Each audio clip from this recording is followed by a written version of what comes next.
It took me over 60 years to learn what I'm about to try to teach you in the next 10 minutes. And I need you to really hear me, not nod along, not half listen while you scroll. Actually hear me. That thing you're chasing right now, the money, the title, the bigger house, the better body, the recognition, the respect, whatever it is you believe is going to finally make your life click into place, it's not going to give you what you think it will. My name's Harold. I'm 78 years old, white hair, bad knees, reading glasses on the end of my nose. And I spent more than 6 decades chasing things that were never going to fix what I thought they would fix. 60 years is a long time to misunderstand your own life.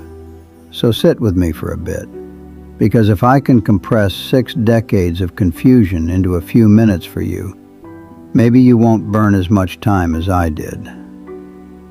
We all say the same sentence, I'll be happy when. I'll be happy when I make more money. I'll be happy when I lose the weight. I'll be happy when people finally take me seriously. I'll be happy when things calm down. I said that sentence for most of my adult life. And here's the part nobody explains. When you get the thing, your mind just moves the goalpost. You don't arrive. You adjust. There's always another mountain. I grew up in the Midwest, small town. My father was a mechanic. Grease under his nails, back bent by 40. Good man, hard man, didn't complain. But I watched how the world treated him, like he was invisible, like he didn't matter much. I was 12 when I decided I was going to matter. So I worked. I worked like a man trying to outrun something. 60 hours a week. 70 sometimes. I missed recitals, missed fishing trips, missed ordinary Tuesdays that would have meant everything now. But I told myself it was temporary. I was building something. By 50, I had the corner office. By 55, the house was paid off. Retirement accounts looked solid. My name was on plaques. People stood up when I walked in the room. And I remember sitting alone in that office one evening, looking out over the city and thinking, is this it? Because the feeling I was chasing, the feeling of being enough, wasn't there. It took me another 20 years to understand what I'd been doing. I wasn't chasing money, not really. I wasn't chasing status. I was chasing worth. I wanted to feel secure. I wanted to feel like I deserved to be here. I thought achievement would hand me that feeling like a trophy. It doesn't. You cannot earn your way into feeling worthy. You cannot outwork your insecurity. You cannot collect enough applause to silence your doubt. That's an inside job. Same mistake showed up in my marriage. I thought my responsibility was to provide. So I provided. Nice home, reliable cars, college funds. I was proud of that. But one night my wife sat across from me at the kitchen table and said something I'll never forget. She said, Harold, I don't need more. I need you. And I honestly didn't understand what she meant. I was there, wasn't I? I paid the bills. I kept the lights on.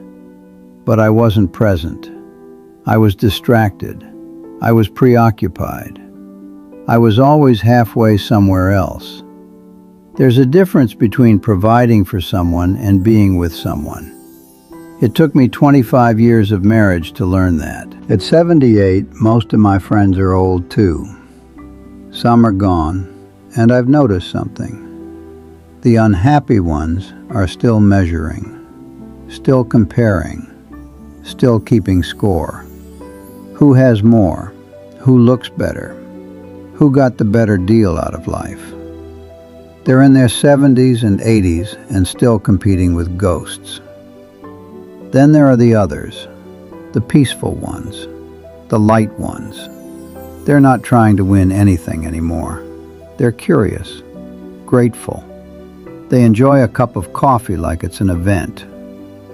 I've got a buddy named Frank, 85 years old, small apartment. Health's not great, but he wakes up excited to read the paper and call his grandkids. He told me once, "I wasted half my life trying to become somebody. Now I'm just trying to be here." That's the shift. Real freedom isn't financial, it's internal. It's when criticism doesn't shake you, when someone else's success doesn't threaten you, when you can look in the mirror at an aging face and say, "That's me, and I'm all right." The trap is believing satisfaction is in the next achievement. I paid off my mortgage and immediately started worrying about market crashes. I hit my savings goals and immediately worried about healthcare costs. The anxiety didn't disappear, it just changed costumes. Because the problem was never the numbers, it was my relationship to myself.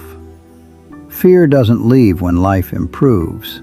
Fear leaves when you stop letting it drive. Everything I thought I wanted, security, respect, love, I already had access to. I just didn't trust it. I kept trying to source it from outside. Here's what 60+ years finally taught me. You are not one accomplishment away from peace. You are not one promotion away from worth.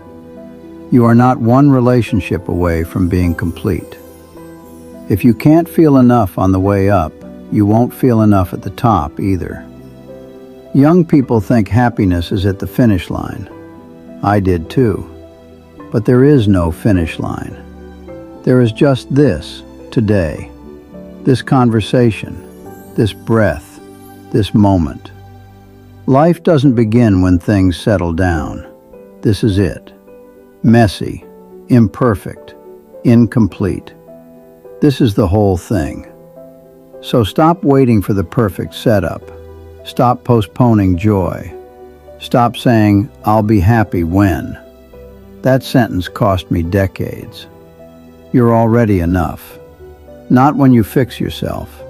Not when you prove something. Now. I'm 78. I've made mistakes. I've wasted time. But if there's one thing I know, it's this. Everything you're running toward is already inside you. You just have to stop long enough to see it. If this hit you, send it to someone who's grinding themselves into the ground trying to earn a feeling they already deserve. And tell me, what's your "I'll be happy when"? And what would happen if you dropped it today?